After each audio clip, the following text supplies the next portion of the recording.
BEd, BTC, bridge course. साथियों, BEd वाले जो हैं वो वाकई में परेशान हो चुके हैं और परेशान होने की वजह यह है कि कोर्ट तो अपना फैसला सुना चुका, हाई कोर्ट की ओर से भी, सुप्रीम कोर्ट की ओर से भी बीएड वालों के वर्तमान और भविष्य को लेकर के तो फैसला आ चुका है।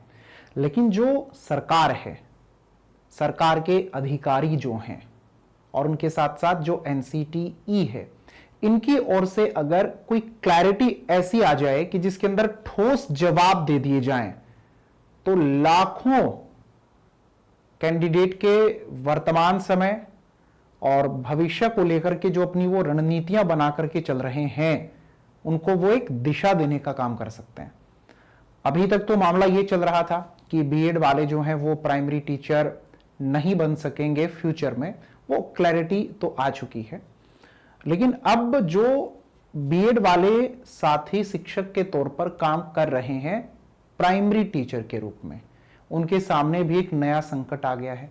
और ये बात मैं कर रहा हूं यूपी को लेकर के। और देखो, बात आज यूपी में आई है। आज सिर्फ उत्तर प्रदेश के अंदर इस प्रकार का संकट, इस प्रकार की टेंशन टीचर को होने लगी है, तो हो सकता है इसी प्रकार की सेम कोई सिचुएशन कल को किसी दूसरे स्टेट में भी हो जावे। पिछले दिनों हिमाचल प्रदेश के भी शिक्षा मंत्री जी की ओर से ऐसा बयान आया था कि जो वहां पर बीएड वाले शिक्षक लगे हुए हैं, जेबीटी शिक्षक के तौर पर काम कर रहे हैं प्राइमरी टीचर के पद पर, उनको वो हटाएंगे।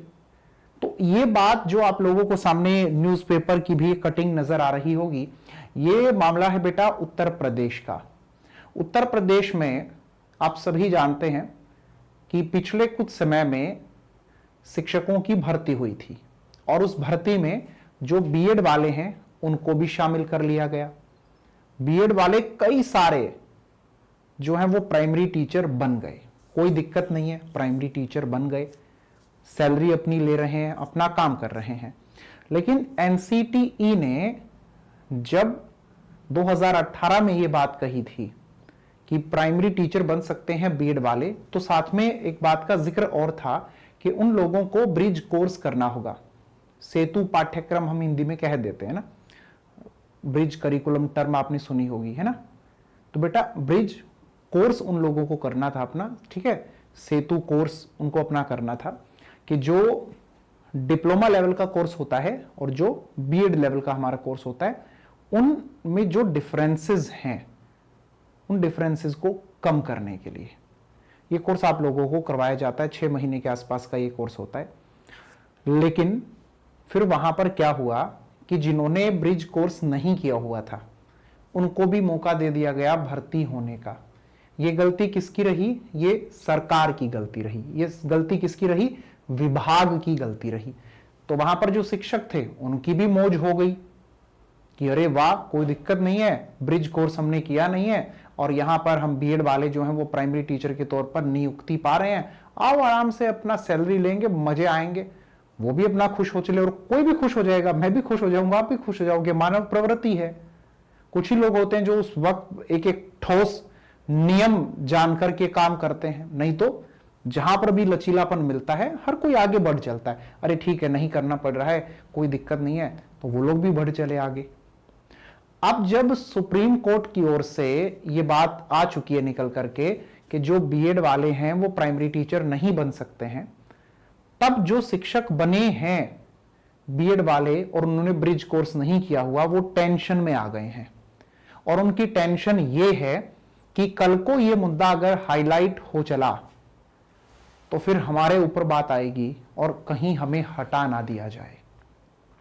और अब जब ये बात मुख्यमंत्री तक को पहुंचाई गई, शिक्षा विभाग के बात ये बात पहुंची, सचिव के बात ये पास पहुंची, तो सरकारी तंत्र के पास हम लोग कहते हैं कि ये बात जब पहुंची तो वहां पर सरकारी तंत्र की ओर से ये कहा गया कि 69,000 शिक्षकों की भर्ती का जो मामला है वो अभी हाई कोर्ट में चल रहा है।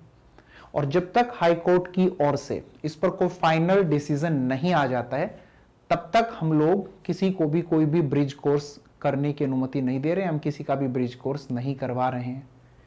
तो अब वो फंस गए हैं बेचारे, वो सोच रहे हैं हमने ब्रिज कोर्स नहीं किया तो कल को हमारी नौकरी ना चली जाए। और अब जो शिक्षा विभाग है वो हम लोगों को ब्रिज कोर्स करवा नहीं रहा। उनका कहना है हाई कोर्ट का जो फैसला आएगा उस फैसले से कहीं जो मेरिट लिस्ट थी उसमें है ना बदलाव होंगे, उसमें बदलाव होंगे तो कुछ शिक्षकों को हटाया जा सकता है, कुछ नए शिक्षकों को लिया जा सकता है। तो हम जो नए शिक्षकों को ले रहे होंगे, पुरानों को हटा रहे होंगे, तो हमें देखना पड़ेगा कि जब इस पर फाइनल डिसीजन हो चुका होगा हम तभी ब्रिज कोर्स करवाएंगे, उससे पहले हम नहीं करवाने वाले। तो अब इन शिक्षकों के सामने एक बड़ा संकट आ गया है कि अब हमारा क्या होगा। और ये आप लोग ऐसा मत सोचो कि सिर्फ उत्तर प्रदेश की बात है, कल को ये बाकी स्टेट में भी मामला जा सकता है। तो बात छोटी नहीं होती है, हमें छोटी लगती है कि जब तक हम तक उसकी आंच नहीं आती है, और जिस तक आंच आ जाती है एक बार फिर उसके लिए बड़ी बात बन जाती है। तो मेरे प्यारे साथियों, हमेशा मैं एक बात कहता हूं कि सजग रहो। हम लोग सुंदर हैं या नहीं हैं, हम लोग सुंदर बने या ना बने, लेकिन शिक्षित बने, सजग बने, स्वच्छ बने, समझदार बने, तभी हम जिंदगी में बेहतर तरीके से आगे बढ़ सकते हैं। नमस्कार।